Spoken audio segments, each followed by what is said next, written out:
સરીબાઈની બાજુમાં બેસીને બિલાડી આમ નિમાણી થઈને બેસી જાય, માથા ઉપર હાથ ફેરવે, ઠળવળવા માંડે. આમ ઈ સમજાવવા માંગે છે કે મારા બચ્ચા મને આપી દો.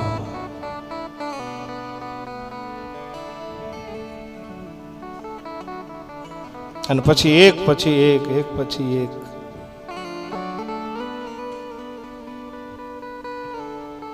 વાતને સમજતા સમજતા સમજતા સમજતા હવે તો દંપતીની આંખમાં આહુડા આવી ગયા કે આપણે કામ ખોટું થઈ ગયું છે.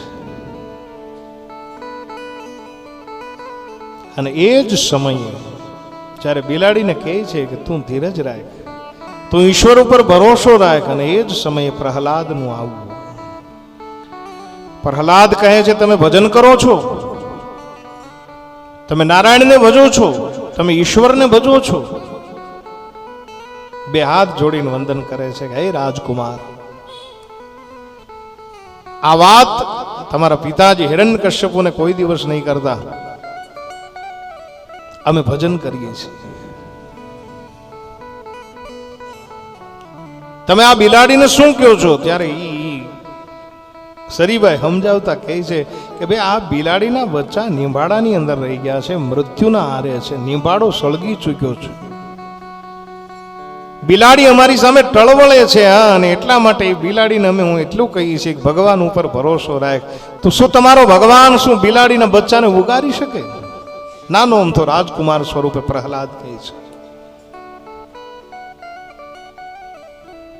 ત્યારે સરીબાઈ જવાબ આપ્યો, પ્રહલાદ, ભગવાન ઉપર અખંડ ભરોસો હોય ને તો ભગવાન બિલાડીના બચ્ચાને ઉગારી પણ શકે. અને સાહેબ રાજકુમારના મનમાં એમ થયું કે ખરી અર્થની અંદર એવું હશે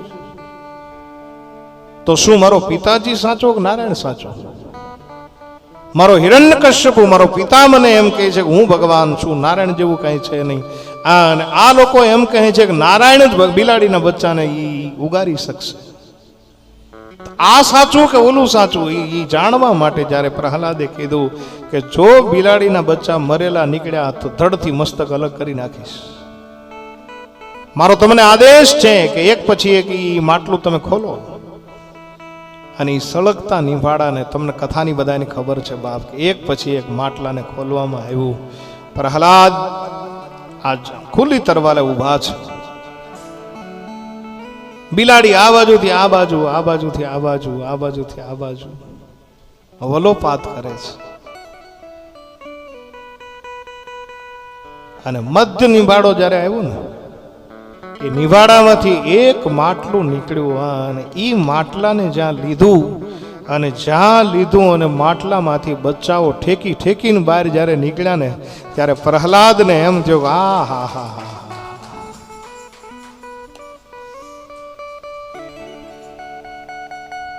બિલાડીને એના બચ્ચા મળી ગયા. વાલ કરવા લાગી, બિલાડી બચ્ચાને ચાટવા લાગી છે. સરીબાઈની આંખમાં આહુડા આવી ગયા કે હે ભગવાન, તે અમારી લાજ રાખી, અમને મરતા બચાવ્યા. અને એ જ ક્ષણે સાહેબ ભક્તિ તો બધાના હૃદયની અંદર હોય, પણ ભક્તિને દઢ કરવી આવી કોક સરીબાઈ મળી જાય ને તો થાય. બાકી ભક્તિ બધાને આગળ ભરી જ છે, પારોપાર ભક્તિ ભરી છે. પણ એ ભક્તિને દ્રઢ બનાવવી, ભક્તિને આમ વિશ્વાસની અંદર પરિવર્તિત કરવી કે નહીં મારો ઠાકોરજી છે એટલે છે જ, હોય જ.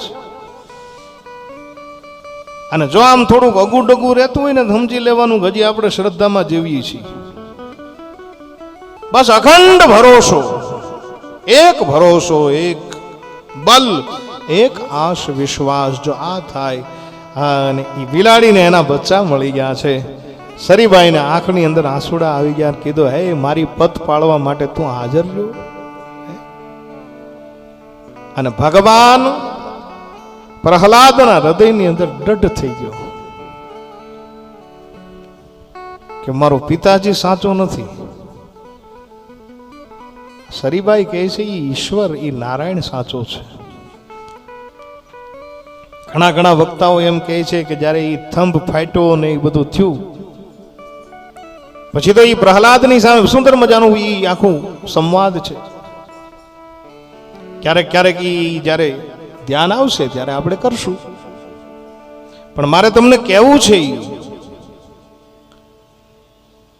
એ હિરણ્યકશ્યપુએ પછી પ્રહલાદને મારવાના હજારો પ્રયાસ કર્યા. કેટલા? હજારો પ્રયાસ.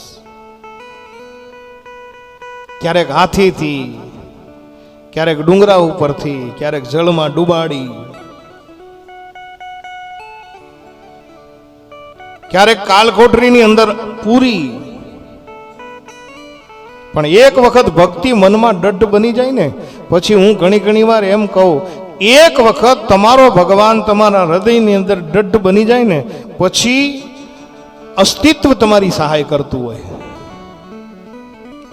અસ્તિત્વ સહાય કરતું હોય.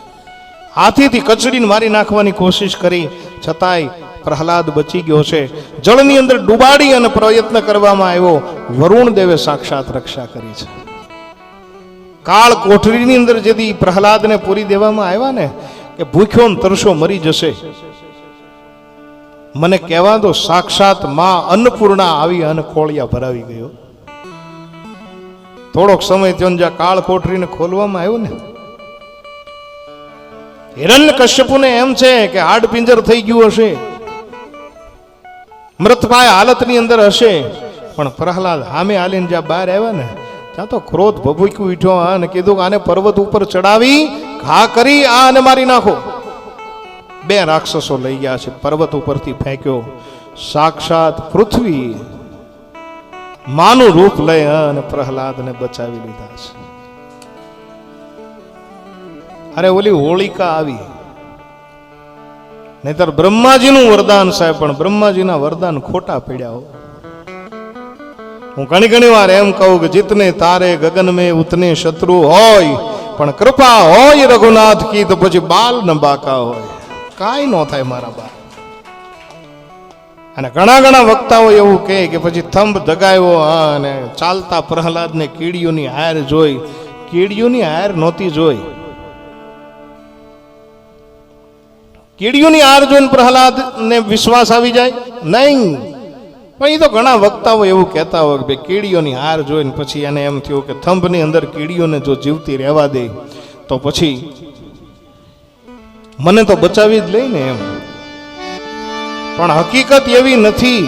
હકીકત મેરે ભાઈ બહેન એ છે કે એ પ્રહલાદને એ વખતે શરીબાઈ યાદ આવ્યા અને ઈ યાદ કરતા કીધું કે જેણે નિભાડાની અંદર બિલાડીના બચ્ચાને જો જીવતા રાખ્યા હોય તો મને કોઈ દી ન મારી શકે.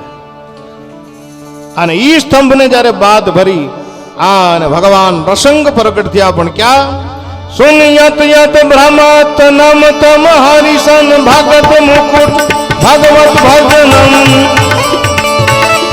સુરપત પત રહત રત સમરત સત દંડવત ગમ તમ સજનમ